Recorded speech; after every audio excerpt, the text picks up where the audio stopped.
Hello everyone, welcome to learn with Lipika. Hope आप सब safe होंगे।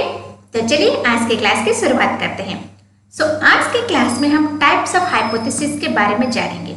पिछले क्लास में हमने जाना था what is hypothesis, what are the characteristic of hypothesis, then nature, then hypothesis की जरूरत क्या है, इसके बारे में हम जाने थे। आज के क्लास में जानेंगे टाइप्स ऑफ हाइपोथेसिस। दो आपके सिलेबस में भी है और इससे रिलेटेड क्वेश्चन बहुत बार आता है। तो चलिए बिना देरी के स्टार्ट करते हैं। एंड इससे पहले अगर अभी तक आपने इस चैनल को सब्सक्राइब नहीं किया है तो नीचे दिए गए रेड कलर के सब्सक्राइब बटन को क्लिक कीजिए एंड बेल आइकन का जो ऑल ऑप्शन है उसे डेफिनेटली क्लिक कीजिएगा ताकि जब भी मैं वीडियोस लाऊं आपको पता चल जाए। ओके, क्योंकि अभी एग्जाम्स आ रहे हैं, नेट के एग्जाम आ रहे हैं, आपके सेमेस्टर्स एग्जाम आ रहे हैं, तो ये वीडियो आपके लिए हेल्पफुल होगी। तो चलिए सब्सक्राइब कर दीजिए। तो अभी चलते हैं, जानते हैं types of hypothesis. Types of hypothesis इसमें null hypothesis, alternative hypothesis. Alternative hypothesis को हम रिसर्च हाइपोथेसिस भी कहते हैं। देन उसके बाद आता है जो अल्टरनेटिव हाइपोथेसिस होता है वो डिपार्टमेंट में हुआ है, एक डायरेक्शनल एंड नॉन डायरेक्शनल। क्या है? नॉल हाइपोथेसिस, अल्टरनेटिव हाइपोथेसिस यानी कि research hypothesis, then directional hypothesis, then non directional hypothesis. Okay, तो पहले जानते हैं what is null hypothesis. Null means nullify, means rejected. Okay, तो नॉल हाइपोथेसिस क्या डिस्क्राइब करते हैं कि there is no relationship between the variable being studies. मैंने पहले क्लास में बताया था जो हाइपोथेसिस होता है वो क्या करता है, वेरिएबल के अंदर जो रिलेशन उसको स्टडी करता है। जो आपने वेरिएबल लिया है रिसर्च में उसके अंदर जो रिलेशन है उसको हम टेस्ट करते हैं हाइपोथेसिस के थ्रू। जो गेस करते हैं कि टेंटेटिव गेस है, एक रिसर्च से पहले एक एजुकेटेड गेस है, उसी के आंकड़े हम रिसर्च करते हैं कि हाइपोथेसिस, उसके बाद टेस्ट करते हैं कि वो हाइपोथेसिस सही हुआ है या गलत हुआ है। ओके, जो नॉल हाइपोथेसिस क्या बताते हैं, there is no relationship between variable. Okay, यानी कि दो वेरिएबल आपने लिया है उसके बीच कोई भी रिलेशन नहीं है।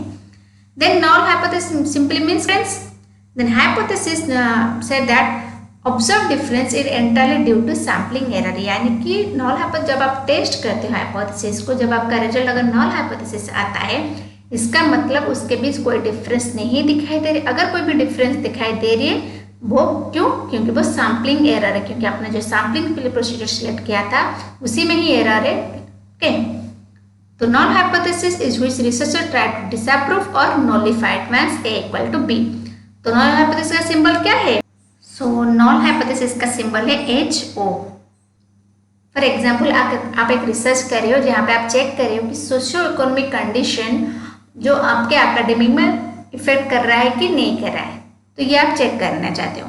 तो आपने जब टेस्ट या हाइपोथेसिस क्या लेते हो कि हाँ वो जो सोशियो इकोनॉमिक कंडीशन है वो स्टूडेंट्स के एकेडमिक अचीवमेंट में इफेक्ट करता है, ये आपने हाइपोथेसिस लिया। लेकिन अगर आपका रिसर्च होने के बाद आपने जो डाटा लिया उसको एनालिसिस किया, उसके बाद हाइपोथेसिस टेस्ट किया, उसके बाद पता चला कि नहीं वो अफेक्ट नहीं करता है, नॉल हाइपोथेसिस जो हुआ वो सिलेक्ट हुआ, नॉल हाइपोथेसिस एक्सेप्ट हुआ, यानी कि आपका जो रिसर्च हाइपोथेसिस है वो रिजेक्ट हो गया। तो इसका मतलब क्या हुआ कि नहीं एक्सेप्ट करता है, यानी कि जो आपके सोशियो इकोनॉमिक कंडीशन है वो आपके एकेडमिक अचीवमेंट एंड स्टूडेंट्स के जो एकेडमिक अचीवमेंट है उसमें कोई रिलेशन नहीं है। ओके, तो ये बताता है। देन आते हैं रिसर्च और अल्टरनेटिव हाइपोथेसिस। ओके, एक बात याद कर रखना कि हम हमेशा नल हाइपोथेसिस को टेस्ट करते हैं, अल्टरनेटिव हाइपोथेसिस को टेस्ट नहीं करते। नल हाइपोथेसिस के बेसिस पे हम सिलेक्ट करते हैं कि हमारा जो रिसर्च हाइपोथेसिस है वो एक्सेप्ट हुआ है या रिजेक्ट हुआ है। हमें देखना है रिसर्च हाइपोथेसिस लेकिन थ्रू नॉल हाइपोथेसिस। अगर नॉल हाइपोथेसिस एक्सेप्ट हुआ इसका मतलब जो हमारा रिसर्च हाइपोथेसिस है वो रिजेक्ट हो गया। अगर नॉल हाइपोथेसिस रिजेक्ट हुआ तो इसका मतलब है रिसर्च हाइपोथेसिस एक्सेप्ट हो गया।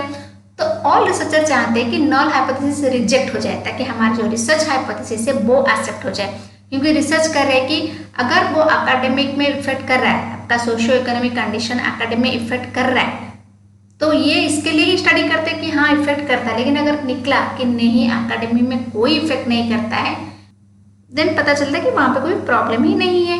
ओके, सभी जानते हैं रिसर्च हाइपोथेसिस क्या है।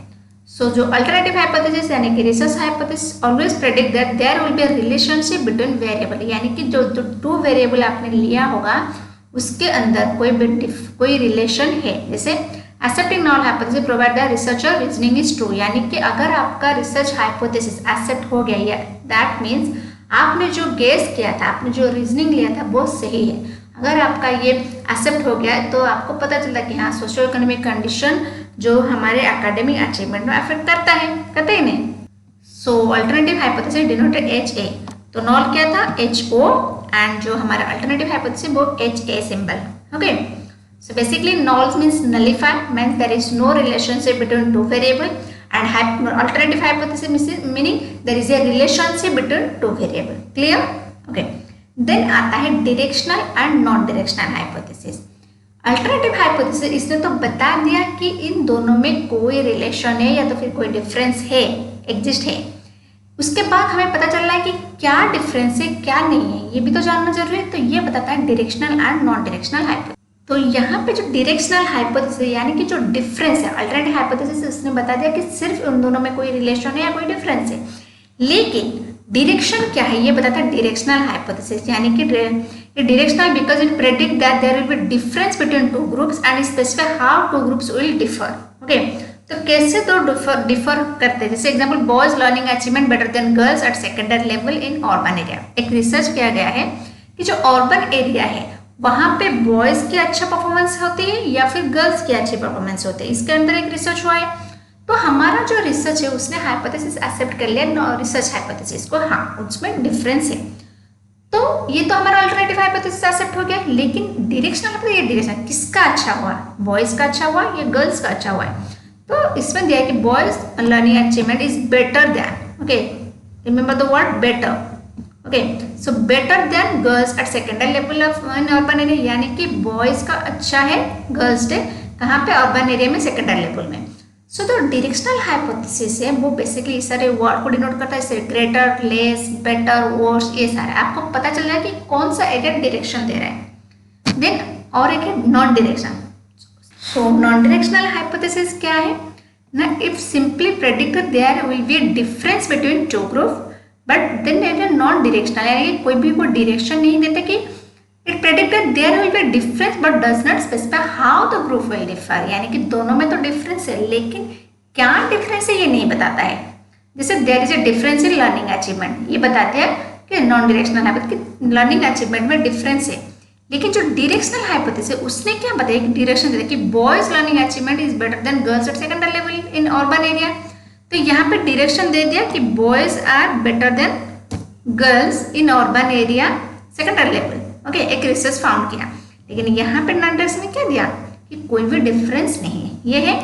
सो बेसिकली मैंने बताया कि null hypothesis, then alternative, then directional, then non direction. So null क्या, there is no relationship, null means nullify, okay which is denoted H0. Then alternative hypothesis or research hypothesis यानी कि HA, that means there is a difference or there is a relationship between two variable. Then directional क्या करता है, एक direction provide करता है कि क्या difference है, किस और से difference है, and non direction direction provide नहीं करता है. Okay, it's so simple. जब आप research करोगे आपको पता चलेगा इसकी importance. So next class में हम जानेंगे कि हम टेस्ट कैसे करें, जो हमारा हाइपोथेसिस है उसको हम टेस्ट कैसे करते हैं. एक चीज याद रखिएगा, हम हमेशा नल हाइपोथेसिस को ही टेस्ट करते हैं. ओके, उसी के थ्रू हम जानते हैं कि हमारा अल्टरनेटिव हाइपोथेसिस एक्सेप्ट हुआ है कि नहीं हुआ है. तो नेक्स्ट क्लास में हम जानेंगे कैसे हम जानेंगे नॉन हाइपोथेसिस एक्सेप्ट हुआ है या नहीं हुआ है. ओके, तो मिलते हैं नेक्स्ट क्लास में. तब तक इस चैनल के साथ जुड़े रहिए. सो चलिए पढ़ाई करते रहिए एंड मिलते हैं नेक्स्ट वीडियो में. तब तक जाने से पहले वीडियो को सब्सक्राइब कर दीजिएगा, लाइक कर दीजिएगा, अपने फ्रेंड्स ग्रुप में शेयर कर दीजिएगा और मोस्ट इंपोर्टेंटली बेल आइकन का जो ऑल ऑप्शन है उसे डेफिनेटली क्लिक कीजिएगा. तो मिलते हैं नेक्स्ट क्लास में.